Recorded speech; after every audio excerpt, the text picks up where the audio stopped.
Good morning, my dear students. So, I hope you are enjoying the new year and the winter season too. So, myself, Himanshu Vats, we will be starting the first video of this calendar year of moral science today of class 6.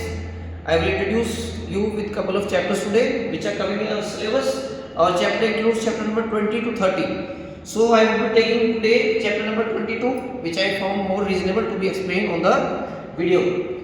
So, as the chapter name suggests, a goal to remember. Dear student, this chapter deals with how should we set a goal to achieve, and the ways to achieve it. How can we achieve the bigger goals in life? What are the process that how can we achieve the goals in life? In this chapter, there is a character that's name is Sana. She is a football player, as you can see from the pics. She is determined to become an international player of football in her life. But the way is not easy, the journey is not easy. She knows it's very tough. So she plans the journey step by step. First of all, she targets inter-zone team selection. She assures that she gets selected inter-zone, then to state level, then to national level. She has a very fine trainer of hers. Her name is Usha. Usha ma'am. Usha ma'am is her trainer.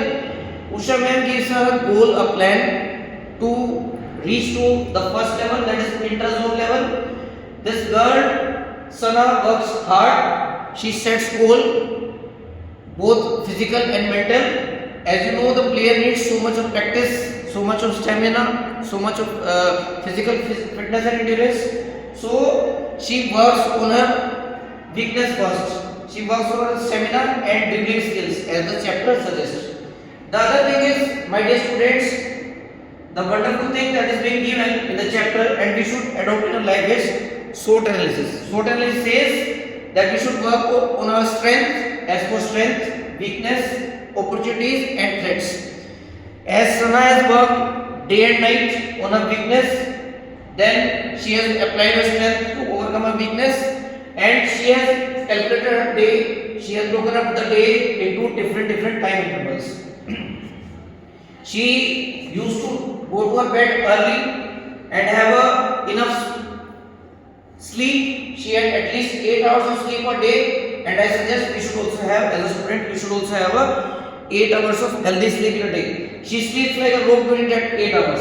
After that, she has a 40 minutes of training in the school. She is not a couch potato, means she is not a lazy fellow. She drinks water like a camel, means she used to preserve water, and she doesn't need water so frequently. She restores the water in her. Okay, Usha ma'am is like a wonderful trainer to her. Both the teacher and student are close to each other. So this chapter says, dear students, when we have to earn a target, when we have to achieve a target, we have to break our goals into different time periods and intervals.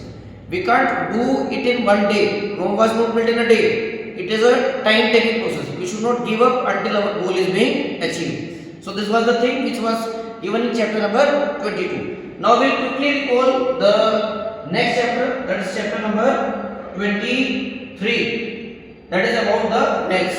Yes, I know many students have maths phobia. Even I as well during my schooling days when I was of your age. But see, every student can't be sharp and intelligent in every aspect.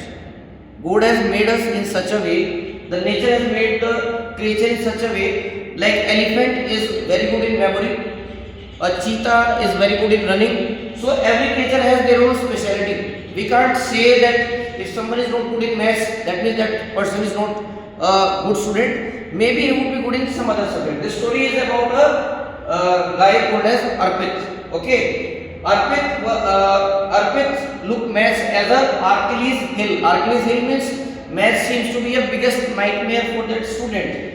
Kajal, the other student, other classmate, Kajal was having her favorite subject as mathematics, and she was among the good stars of her maths teacher. One day what happened is, in the story, their teacher shared her report cards with them. 2 report cards, one of school days, early school days, and one of her higher education school days. What the children found is they find that the teacher is also lagging in other subjects apart from mathematics. She is getting less marks in SST in other subjects, but day by day when she got maths as her subject, she improved in the maths, and in the higher level, when she reached the higher level, she got better marks in those math subjects.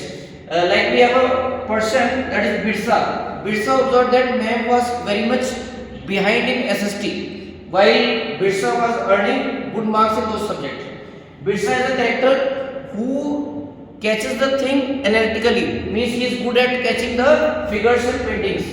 Now what the teacher tries to explain, and me as well, that math is a number game. Math tells us about numbers, digits. Whatever we see around us, they are directly or indirectly connected to maths. When you switch on your TV channels, when you turn on your TVs, when you skip your channels, so you should remember the numbers of your favorite channels. When you buy something from a grocery shop or a confectionery shop, we should be comfortable with the figures, digits. So maths is just like a thing getting into. Once we start loving the numbers, loving the digits, a maths will be like a cup of cake to us.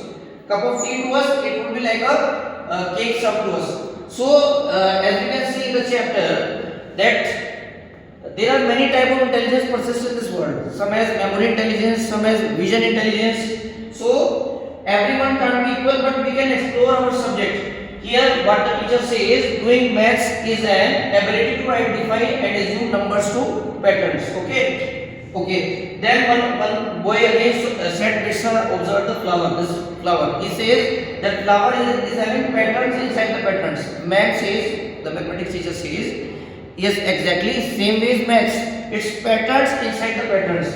When we start deciphering those patterns, the subjects become easy. The next observation on the next page of the book is the man tells them a story about an astrologer. It's connected to an astrologer. Once in Dehradun city, the badminton player Geeta, she observed an astrologer. So astrologer speaks, whatever the astrologer speaks, he speaks indirectly in a sign language. So those sign language can only be understood when we are comfortable with the numbers. So dear kids, at the winding of this short video class, I would like to say that apart from this video content, I have shared a worksheet as well of your entire annual syllabus. Please go through those worksheet and complete it in your books. And soon, hopefully, either we will meet in the class face to face, or we will be ready with the next video lecture on Mole Science. Thank you and have a nice day. Thank you so much.